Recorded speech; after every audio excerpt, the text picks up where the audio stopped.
Hello, hindi kami star. Hindi ko in-expect na magsisend ako ng kwento ko rito, promise.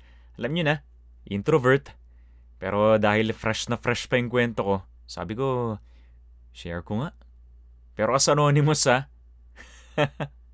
At dahil dyan, tawagin niyo na lang akong Anon. Short for Anonymous. Ang PUPQT ng QC.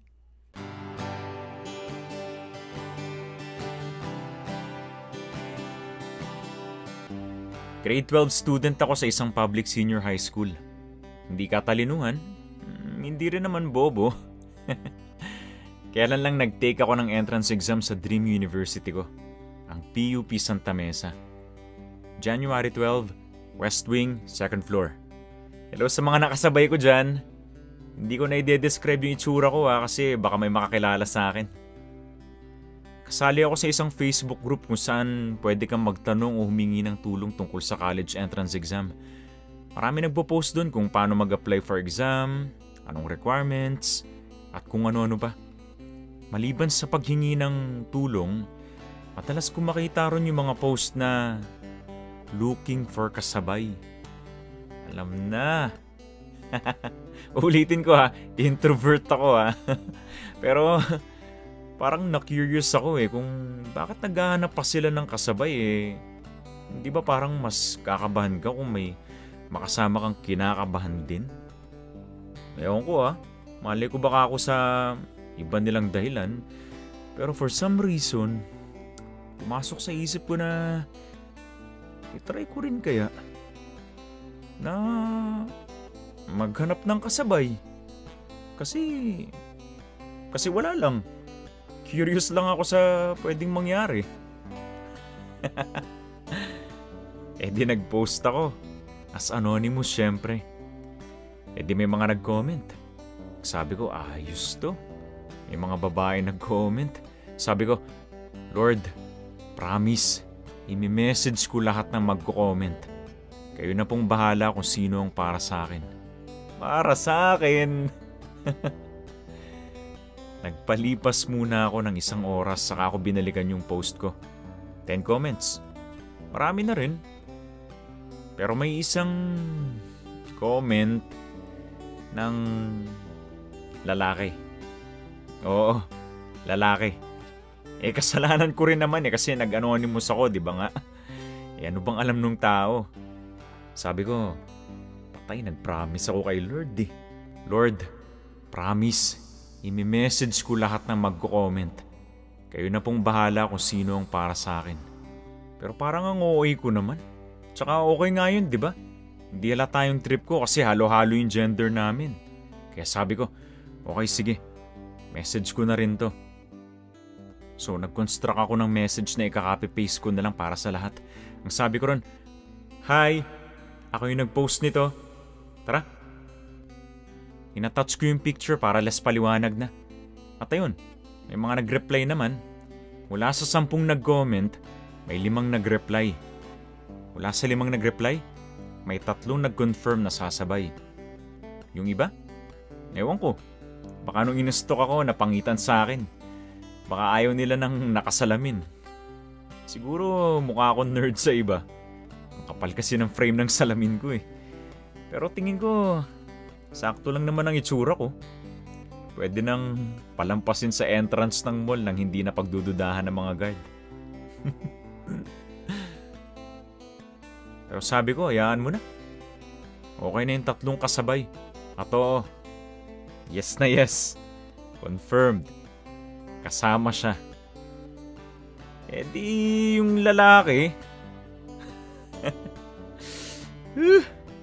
Kakainis tong feeling na to.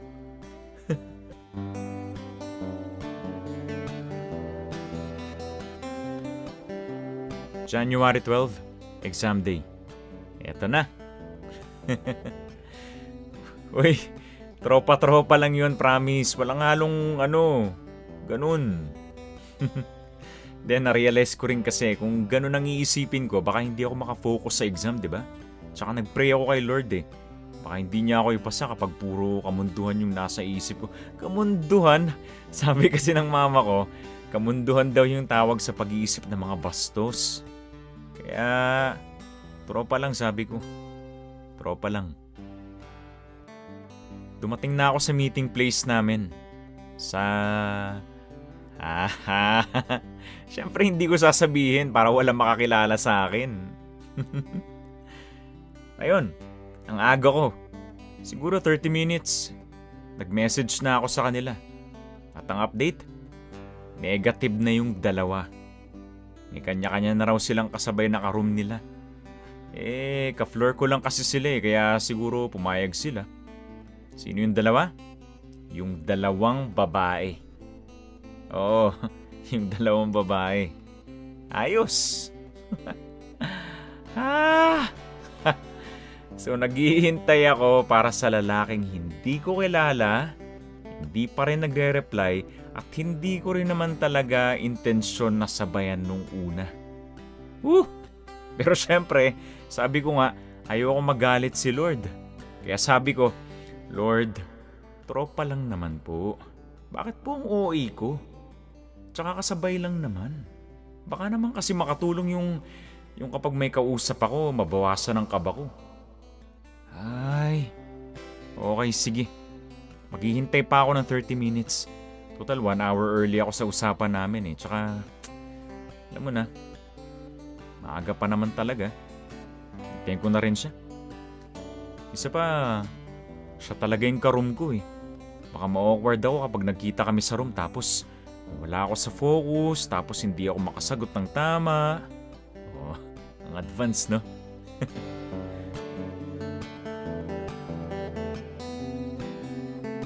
10 minutes left. Sabi ko, wala na to. Baka may kasabay na rin yung iba. Ay, kawawang bata. Hindi na nga sinipot ng mga babae, hindi pa sinipot ng lalaki. Wala yata talaga akong dating sa mga tao Ay. Ganun talaga. Alis na nga lang ako. Naglakad na ako papunta sa campus. Maaga pa naman. Until nagulat na lang ako nang biglang may gumalaw sa pants ko. Akala ko yung ano ko. Yung cellphone ko pala. Sinet ko kasi sa vibrate para hindi mag-ingay sa room kapag may tumawag o mag-message sa akin. Tawag galing sa messenger. Pag-check ko, yung lalaki ko, yung lalaki na na sasabay sa akin. Yun, yung sasabay sa akin. At nung sinagot ko, natigilan ako. Hello kuya, ako po yung sasabay sa inyo. Sorry, kakapaload ko lang po kasi. Sorry po, sorry. Dude, wow. Ewan ko ba parang ang gaan sa loob ko ng boses niya. Parang first time ko maka-encounter ng ganong boses. I mean, marami namang ganon ang boses pero ewan ko. Iba yung dating sa akin nung kanya Feeling ko may sapin siyang towel sa likod. Tapos bawal siyang mabasa. Tapos dapat inaalalayan siya. Tapos feel ko hindi siya pwedeng masaktan.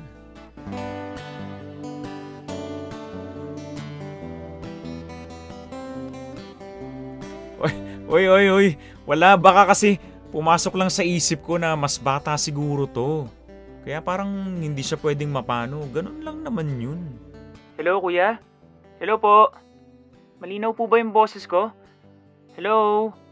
Oo, malinaw. Sige. Babalikan kita dyan Diyan ka lang babalik si kuya. Ano raw?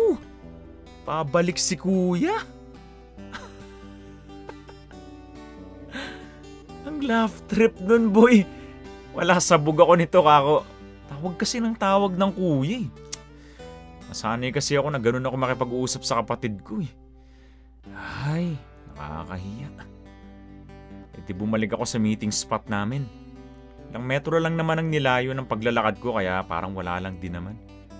Pagdating ko doon, naalala ko na dapat pala tinanong ko kung anong suot niya. Yung imagination ko lang ang naaalala ko Hindi ko rin alam ang mukha niya kasi puro likod niya yung nasa Facebook account niya. Ayun. Kaya hindi ko alam kung anong itsura niya. Hanggang sa may umakbay sa backpack ko. Kuya? wala namang kakaiba sa kanya. Mas maliit siya sa akin. Maamo yung mga mata niya. At saka may towel sa likod. Ha? Ay shit! Na-loudspeaker ko yung boses sa isip ko.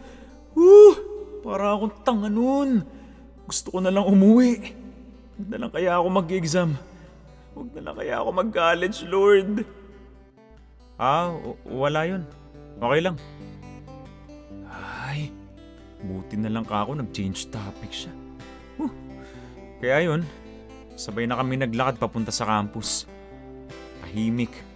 Halatang hindi magkakilala. Ano kayang tumatakbo sa isip ng taong tuka ko? Dapat pala nagmask muna ako. Baka natakot sa itsura ko. Hindi ko rin kasi alam kung anong topic na i-bring up ko eh.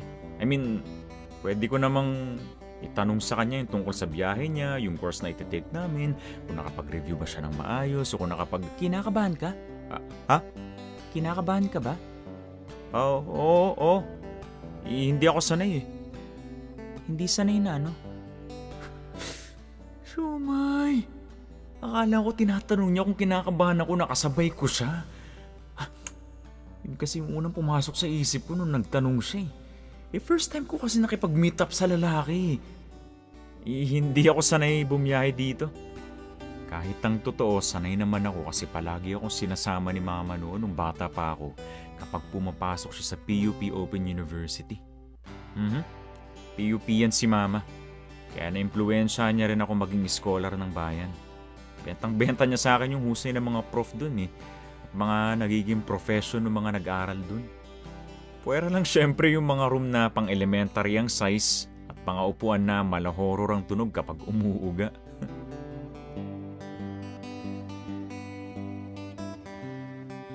Ilang minuto rin kami naglakad. May pakonti-konti kaming kwentuhan na parang inaabot lang ng ilang segundo. Parang singbilis lang ng commercial sa TV. Parang ganun. Hanggang sa marating namin yung pila papasok sa PUP.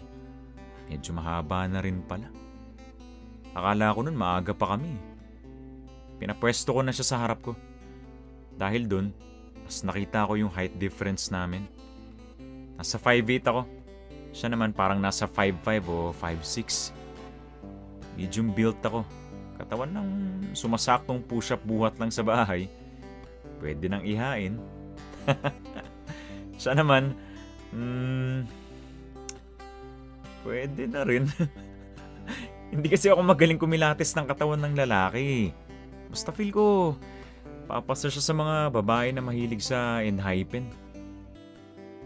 Hindi ko alam, pero parang mas na-focus ako nun sa pag-iisip na siya yung kasabay ko. Kaya sinubukan ko ibalik yung focus ko sa mga nireview ko. Tahimik na kaming dalawa nung nasa pila kami. Habang yung iba sa paligid, napakaingay.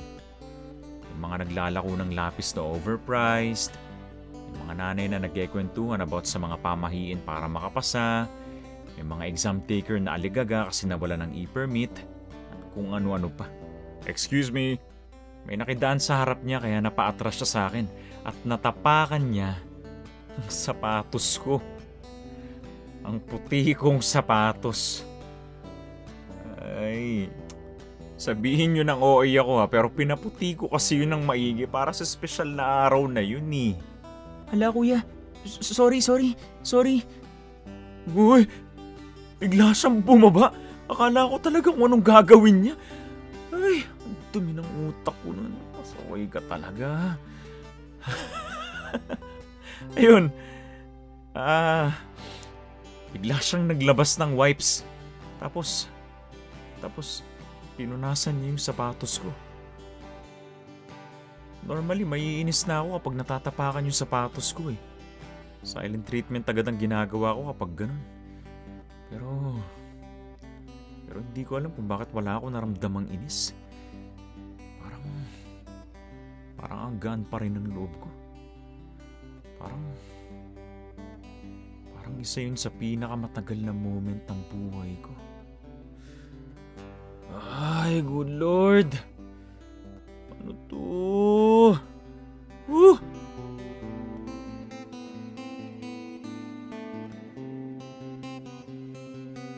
May pailan-ilan na nasa pilang napatingin sa ginagawa niya. Biglang lumakas ang kabog ng dibdib ko. Baka kung anong isipin nila kaya bigla ko nilayo yung sapatos ko. Nagulat siya at napatingala sa akin. Okay lang. Kaya mo na yan. Nagsorry uli siya at humarap na sa pila. At yun, na-silent treatment ako. Ay, ako na silent treatment. Ang galing. Ay, lagot. Maling-mali yata yung ginawa ko eh. Ibig sabihin, hindi naman niya kasalanan na nagulat siya dun sa dumaan sa harap niya kaya natapakan niya yung sapatos ko. At saka, pusang loob na nga yung tao eh para linisin yung sapatos ko. Kataon lang talaga na hindi ako naging komportable sa tingin ng mga tao. Sorry. Kaya mula nung moment na yun, hindi na kami nag-uusap. Hindi na rin akong i-approach siya kasi pakiramdam ko may kasalanan ako sa kanya. Ay, okay lang. Masabay lang naman talaga yung usapan namin eh. Bakit ba kasi masyado ako nakukonsensya sa mga nangyari? Ay.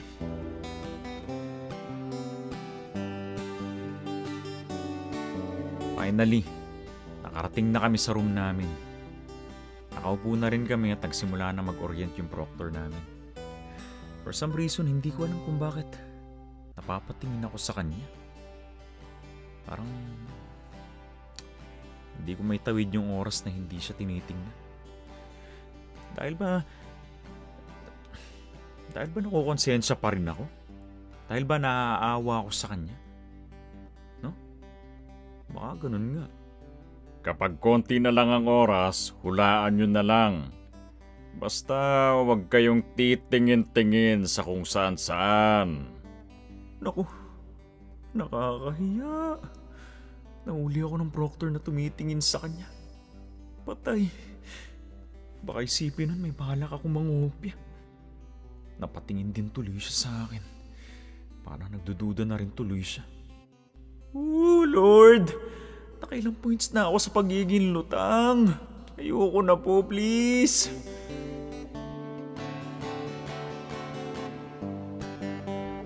Fast forward. Sa wakas, natapos na namin yung exam. Kinaya naman. Siguro mga 8/10 para sa akin. Naks. Siyempre, ilang buwan kong pinaghandaan yun eh. Buti na lang, naibalik ko yung focus ko. Nagkasilbi yung nerdy look ko. Napatingin uli ako sa kanya. Nagliligpit pa siya ng gamit niya nun eh. Para talaga siyang bata kumilos. Yun bang parang kailangan ko pa siyang hawakan palabas ng school para hindi siya mawala sa dami ng mga tao.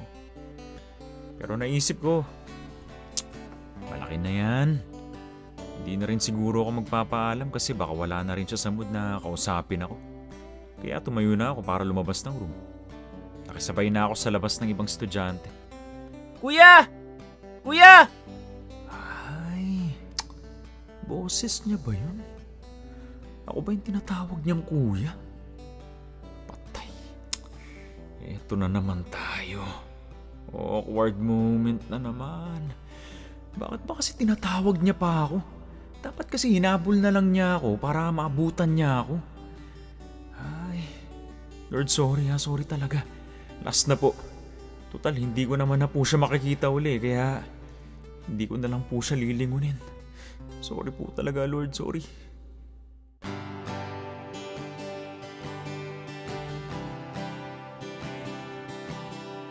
Fast forward uli. Nakauwi naman ako ng ligtas. Sana siya rin. Concerned lang naman kasi ako kasi may pinagsamahan din kami kahit ilang oras lang. Naalala ko tuloy yung mga pinaggagawa ko. Napadtrip ako sa sarili ko. Iniisip ko pa rin nun kung okay lang talaga siya o dinibdib niya ba yung mga nagawa ko. Sana pala hindi na lang ako naghanap ng kasabay para wala nangyaring ganun eh. Ay. Maggagabi na nun pero hindi pa rin ako mapakali. Parang may bumubulong sa isip ko na, message mo, mag-sorry ka. Ay, sige na nga kako. Para matapos na at para matigil na yung pagiging OA ko na para bang girlfriend ko naman yung susuyuin ko. Ay, sige na, i-message ko na. Chinek ko na yung messenger ko. Hinahanap ko yung pangalan niya. Oo, alam ko. Siguro kanina pa kayo naghihintay na sabihin ko kung ano ang pangalan niya, no? Ang totoo, hindi ko rin alam. Naka-Chinese kasi yung pangalan niya sa Facebook. Tapos hindi ko rin alam kung bakit noong mga moment na magkasama kami, hindi ko natanong yung pangalan niya. O, di ba? Hindi naman masyadong proven na lutang na introvert ako. Anyway, hinahanap ko nun yung may Chinese character na pangalan sa messenger ko. Natabunan na kasi ng ibang group messages for school. Sakto ko naman na itigil yung pagsaswipe nung nakita ko na yung Chinese character na pangalan. At alam niyo kung ano nangyari? Sa ilalim ng pangalan niya, may 3 tuldok na gumagalaw. Nagtatype siya. Haha! Ano kayang tinatype nito? Baka naman magte-thank you lang. Okay. Paunahin ko na lang siya mag-message ka ako para naman chill lang tayo, hindi ako masyadong halata, ganun. Trip ko that moment, papanoorin ko siyang matapos mag-type. Mga ilang minuto rin siguro. Mga 15 minutes? 15 minutes ha? Pusa, ano ba tinatype nitong tagal-tagal? Gumagawa na ba to ng love letter? Medyo feeling ako nung moment na yun eh. Pero sa totoo lang, hindi pa rin nawawala yung kabog ng dibdib ko eh. Tsaka parang mas tumindi pa nga ng mga oras na hinihintay kong matapos yung message niya. Hindi ko alam. Bagong-bago sa akin yung pakiramdam na to eh. Lumaki ako na ini-imagine na magkaka-girlfriend ako. Tatay na tatay ang role ko sa bahay kasi single parent si mama. Kaya na-imagine ko na magkakaroon din ako ng sarili kong pamilya someday na aalagaan ko. Kaya hindi ko alam kung saan nanggagaling yung nararamdaman ko. Lord, promise, imi-message ko lahat ng magko-comment. Kayo na pong bahala kung sino ang para sa akin. Lord, yung sinabi ko ba yun? Sana ba yun? O nagkataon lang po? Lord, alam niyo naman po yun. No girlfriend since birth po ako. Pero siya na po ba yun? I mean, maamo yung mga mata niya. Mukhang maalaga siya. Ang sarap sa pandinig ng boses niya tapos may towel siya sa likod. Oh, tingnan niyo Lord. Lahat na lang tungkol sa kanya, na-appreciate ko na eh. Ay. Noong mga oras na yun, wala na. Lahat na nag-take ng exam, yung exam ang inaalala buong gabi. Samantalang ako, siya ang inaalala ko. Mas mahalaga na ba siya kaysa sa ibang bagay sa buhay ko?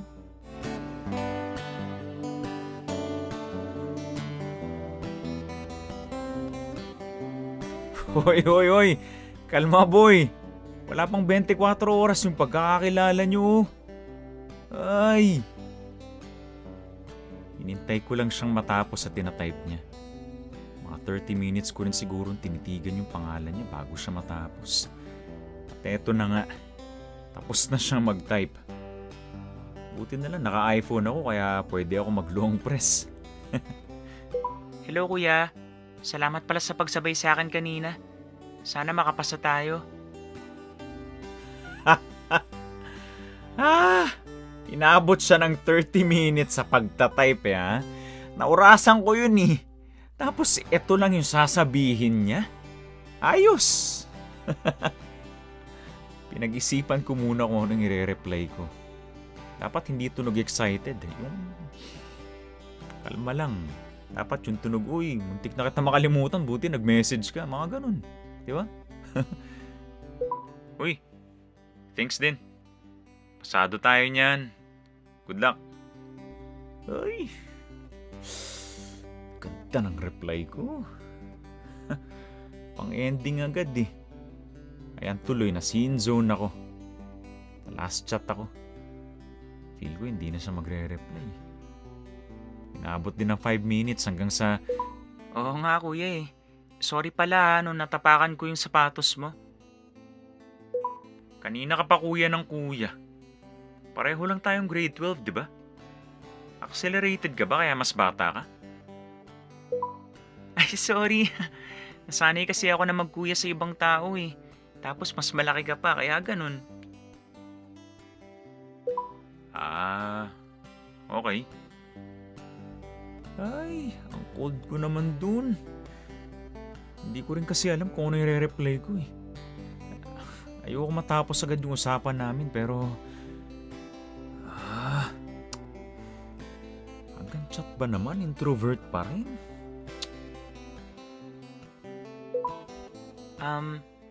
Gusto mo kuya, kita tayo kapag pareho tayo nakapasa? Treat kita. Para makabawi ako sa liit ko at saka sa pagtapak ko sa sapatos mo. Aminin ko. Tumiklop ako sa reply niya na yun. Napakagat ako sa t-shirt ko. Feeling lang ba ako nakikipag-date to? Sabi ko sa sarili ko, ayusin mo na yung reply mo ha. Uy, Ox yan. G, kita tayo kapag pareho tayo nakapasa. At yun na yun. Yun na ang dulo ng chat namin. Nag-react lang siya ng star. Okay na rin. Parang sign siguro yun na makakapasa kami kasi star yung logo ng PUP.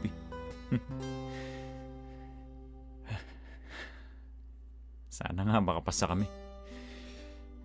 Sana.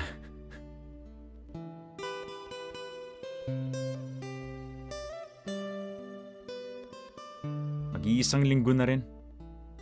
Hindi ko pa rin siya makalimutan. Kahit hanggang ngayon, hindi ko pa rin alam ang pangalan niya. O diba? Nag-chat na kami nun ha. Wala rin yata sa isip niya na hindi ako Chinese kaya hindi na rin niya naisip na magpakilala. Nahihiya na rin ako mag-message eh. Pero sabi ko, kung talagang plano to ni Lord, pagdating ng araw na magkita uli kami, dun ko na lang siguro aalamin yung pangalan niya. Pero kung hindi kami parehong makapasa, baka tama lang din na hindi ko na malaman yung pangalan niya. Para hindi na maging masyadong malalim yung memory ko sa kanya. Lalim! Open naman ako sa possibilities. Promise, hindi ako magpapaasa. Ayoko mag-ganun eh, kaya hindi ko rin yun gagawin sa iba. Susundin ko kung anong plano ni Lord. Kung anong tingin niya para sa akin, edi sige. Isa pa, gusto ko rin talaga yung maganda ang boses eh. Tsaka yung may towel sa likod.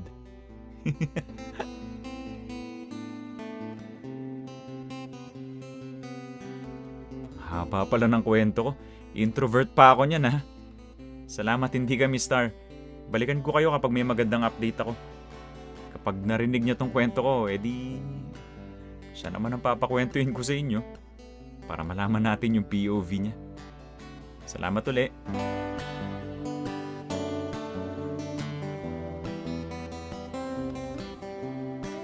Uy, kumusta? Nagustuhan mo ba ang kwentong narinig mo? Subscribe na sa Hindi Kami Star YouTube channel para updated ka sa mas marami pang kwentong katulad nito. May kwento ka? Message na gustong iparinig sa iba? Ipadala mo na yan sa hindikamystar@gmail.com. Mahalaga ang kwento mo kahit na hindi ka sikat, hindi ka kilala, o hindi ka star.